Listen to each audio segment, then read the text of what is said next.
तो राहुल कह रहे हैं कि ट्रंप के सामने क्यों झुके मोदी। और बड़ी बात, राहुल गांधी की पुरानी बात क्या सही निकली। यह बात क्या थी कि नरेंद्र सरेंडर करेंगे हर हाल में, क्यों, वो भी आएंगे, हम उस बयान को भी सुनाएंगे। मगर माला पहनकर जश्न मना रहे हैं मोदी जी, देख रहे होंगे आप। मगर यह डील की शर्तें क्या हैं, इसे क्यों नहीं सार्वजनिक किया जा रहा।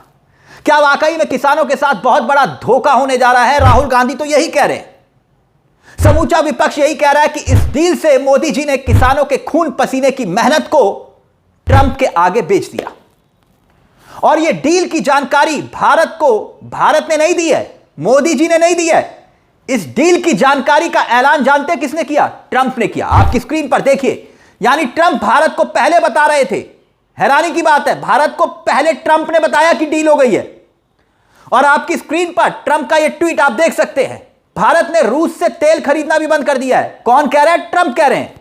यानी ट्रंप बता रहे हैं भारत अमेरिका को लेकर यह तैयारी हो चुकी है कि वेनेजुएला से तेल खरीदा जाएगा। और ट्रंप ही बता रहे हैं कि अमेरिका भारत पर 18% टैरिफ लगाएगा। और यहां इस कामयाबी का जश्न मनाया जा रहा है। अब सवाल यह है कि क्या खेती, भारत की खेती से लेकर जो डेयरी सेक्टर है, क्या अमेरिका के लिए खोल दिया गया है? क्या डेयरी प्रोडक्ट्स पर जीरो टैक्स, यह कौन सी जीत? आखिरकार सवाल राहुल गांधी ने क्यों उठाए हैं, क्यों आरोप लगाए हैं कि अडानी का एंगल है। यहां अमेरिका में मुकदमा चल रहा है, ट्रेड डील उसी वजह से हुई है, नरेंद्र ने सरेंडर इसी वजह से किया है। कौन कह रहा है? राहुल गांधी कह रहे हैं। जरा सुन लीजिए राहुल गांधी का यह बयान, और फिर उसके बाद एक पुराना बयान वो भी आपको बताएंगे। लेकिन ट्रेड डील की एक और कहानी भी है, उस पर भी आएंगे। लेकिन सुनिए राहुल गांधी क्या कह रहे हैं। मैं 3 चीजें बोलना चाहता हूं। पहली चीज बोलने नहीं दे रहे हैं, मोदी जी घबराए हुए हैं। आपने देखा जो ट्रेड डील 4 महीने से रुकी हुई थी, 4 महीने से कुछ बदला नहीं, किसी ना किसी कारण। जो मैं जानता हूं नरेंद्र मोदी जानते हैं। नरेंद्र मोदी जी ने कल शाम उस डील को साइन कर दिया। नरेंद्र मोदी जी पर प्रेशर है, भयंकर प्रेशर है। और नरेंद्र मोदी जी का जो इमेज का गुब्बारा है, जो हजारों करोड़ रुपए लेकर बनाया गया था, वो फूट सकता है। सिर्फ आपको नहीं बेचा है, देश को बेचा है। इसलिए मुझे वहां नहीं बोलने देना है। नरेंद्र मोदी जी डरे हुए हैं, क्योंकि जिन लोगों ने उनकी इमेज बनाई है वो अब उस इमेज को फोड़ने लगे हैं। एक अदानी जी पर केस है यूनाइटेड स्टेट्स में। वो अदानी जी को टारगेट नहीं कर रहा है, वो नरेंद्र मोदी के फाइनेंशियल स्ट्रक्चर को टारगेट कर रहा है। एक वो है। दूसरा है एप्स्टाइन फाइल्स। एप्स्टाइन फाइल्स में अभी और माल है, वो अभी रिलीज नहीं हुआ है। इसीलिए इस दबाव में आकर एप्स्टाइन फाइल्स में जो है, जो पूरा देश जानना चाहता है, मगर अभी अमेरिका ने रिलीज नहीं किया है।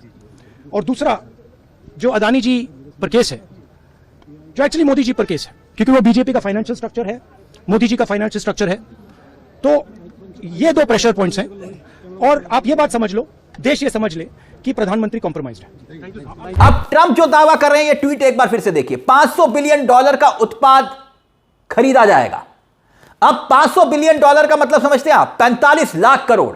45 लाख करोड़ का जिक्र यहां पर ट्रंप कर रहे हैं। और बड़ी बात यह है, गौर करिएगा, इस बार का जो बजट है, हमारा जो बजट है भारत का, 49 लाख करोड़ का है। और भारत 45 लाख करोड़ का आयात सिर्फ अमेरिका से करेगा, जिसका ऐलान ट्रंप कर रहे हैं। इसीलिए सवाल खड़े हो रहे हैं। और राहुल गांधी ये सवाल उठा रहे हैं कि क्या यह वही डील है जिसका इंतजार भारत को किया जा रहा था? क्या भारत अपनी शर्तों पर अमेरिका से डील कर रहा है, या शर्तें अमेरिका ने थोपी है? राष्ट्र हित को ध्यान में रखा गया है, या फिर किसी और हित को? और इसकी जानकारी ट्रंप दे रहे हैं। अमेरिका की तरफ से जानकारी आ रही है कि 1 अरब 40 करोड़ भारतीयों की तरफ से कोई जानकारी प्रधानमंत्री नरेंद्र मोदी ने नहीं दी है, धन्यवाद दिया है, सिर्फ धन्यवाद। यह गजब की बात है। जिस डील का ढोल पीटने की कोशिश की जा रही है, और देश की होनहार मीडिया वो काम शुरू कर चुकी है कि भाई देखो कितनी जबरदस्त डील है। मगर सवाल क्या यह नहीं बनता कि जिस डील को अगस्त 2025 से पहले अमेरिका के साथ जो व्यापार होता था भारत का, उसमें भारत को फायदा था। क्यों? क्योंकि भारत आयात से ज्यादा अमेरिका को निर्यात करता था। निर्यात देश की होनहार मीडिया ने बताया आपको? नहीं ना। कुल व्यापार 115 से 120 बिलियन डॉलर के बीच का होता था। अमेरिका भारत का सबसे बड़ा ट्रेड पार्टनर। तब 130 बिलियन डॉलर का व्यापार होता था।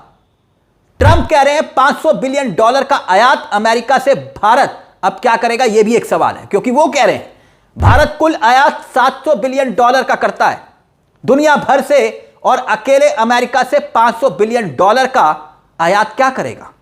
वैसे इस ट्रेड डील को लेकर राहुल गांधी का एक पुराना बयान भी वायरल हो रहा है, जिसका जिक्र हमने किया था, जिसमें राहुल गांधी ने पहले ही दावा कर दिया था कि यह डील हर हाल में होगी, हर कीमत पर होगी, क्योंकि यह डील मोदी करेंगे सरेंडर, क्योंकि ट्रंप जो कहेंगे मोदी वही करेंगे। सुनिए, पुराना बयान है, सुन लीजिए। आप देख लीजिए, ये डील होगी, ट्रंप डिफाइन करेगा ये डील कैसे होगी, और मोदी वही करेगा जो ट्रंप कहेगा। आप देख लीजिए, ये डील होगी, ट्रंप डिफाइन करेगा ये डील कैसे होगी, और मोदी वही करेगा जो ट्रंप कहेगा। मतलब मोदी जी माला पहन रहे हैं, एनडीए के सांसद मोदी जी को माला पहना रहे हैं, डील की बधाई दे रहे हैं, और इस डील को लेकर सवाल खड़े हो रहे हैं।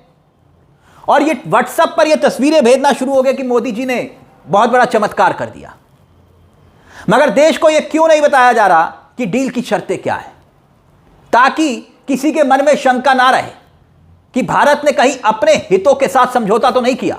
खेती को लेकर आखिरकार क्या डील हुई है, क्या इसकी जानकारी देश को नहीं होनी चाहिए? या फिर सब कुछ ट्रंप ही बताएंगे कि भारत और अमेरिका के बीच के भीतर वो क्या फैसला ले रहे हैं? यानी ट्रंप फैसला ले रहे हैं। ट्रंप तो कह रहे हैं कि भैया हमने, भारत ने रूस से तेल खरीदना बंद कर दिया, और मोदी जी इस बात का औपचारिक ऐलान तो आज तक कभी उन्होंने नहीं किया। यानी भारत ने यह फैसला ट्रंप के दबाव में ले लिया क्या, अगर रूस से तेल खरीदना बंद हुआ तो? क्योंकि भारत ने आधिकारिक रूप से यह अब तक नहीं कहा कि रूस से तेल खरीदना बंद हुआ है। मगर राहुल गांधी जो सवाल उठा रहे हैं, उन सवालों के इर्द गिर्द अब इस बात को लेकर सबके मन में संशय हो रही है कि भाई ट्रंप ऐलान कर रहे हैं प्रधानमंत्री मोदी रूस से नहीं वेनेजुला से, अमेरिका से तेल खरीदेंगे, और दूसरी तरफ सबसे बड़ी बात भारत के किसानों को लेकर, क्योंकि मन में शंका उठ रही है कि भाई ऐसा ना हो कि हमारे देश के किसान ही बर्बाद हो जाएं, पहले से ही एमएसपी को लेकर। और किस कदर किसानों का आंदोलन देखने को मिला था। मोदी सरकार को 3 कानून वापस लेने पड़े थे, घुटनों पर आ गई थी सरकार, और किस तरह 700 से ज्यादा किसानों की जान जाने तक का जिक्र किया गया। मोदी जी को माफी मांगनी पड़ी थी। लेकिन अब यहां पर बात आ गई ट्रेड डील की, तो यह किसानों के लिए कितने फायदेमंद है और देश के लिए कितने फायदेमंद है, यह भी एक बड़ा सवाल खड़ा हो रहा है। इस पूरे मुद्दे को लेकर आपकी क्या राय है? अपनी राय हमें कमेंट बॉक्स में जरूर दीजिएगा। मुझे तिलक चावला को दीजिए इजाजत। एक छोटी सी दरख्वास्त, चैनल को सब्सक्राइब जरूर कर लीजिएगा। यह मंच आप ही का है, जहां हम सिर्फ खबर नहीं दिखाते बल्कि खबर के पीछे की खबर भी बताते हैं। नमस्कार, जय हिंद, जय भारत।